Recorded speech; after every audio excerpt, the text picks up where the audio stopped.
La clé est de ne pas perdre espoir.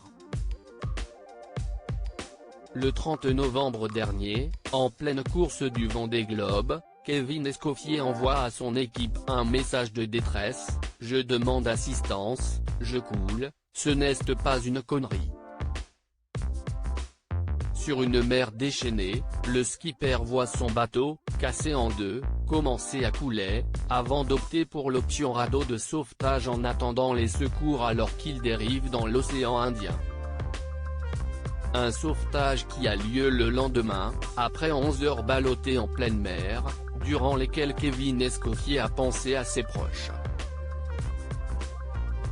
J'essayais de penser positif, de me dire qu'il n'y a pas de souci, qu'un hélicoptère pouvait venir me chercher le lendemain, que si c'était pas très grave, a ainsi confié le skipper à un journaliste de cet avou. J'ai aussi pensé à ma femme, à mes enfants, en espérant qu'ils n'allaient pas aller à l'école parce que sinon ils allaient avoir toutes les réflexions et les informations, a-t-il ainsi précisé, lui qui ajoute n'avoir jamais perdu espoir, mais qui a tout de même eu des hallucinations à cause de la fatigue, s'imaginant même être avec quelqu'un dans son naufrage. Vous voyez les films sur les naufrages ?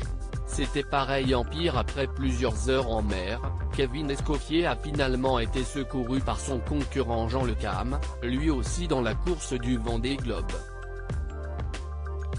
Vous voyez les films sur les naufrages ?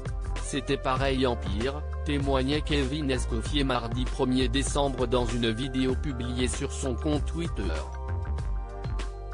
En 4 secondes, le bateau a planté, j'ai mis la tête dans le cockpit, il y a eu une vague, j'ai eu le temps d'envoyer un texto. La vague, après, elle a tout fait chanter l'électronique.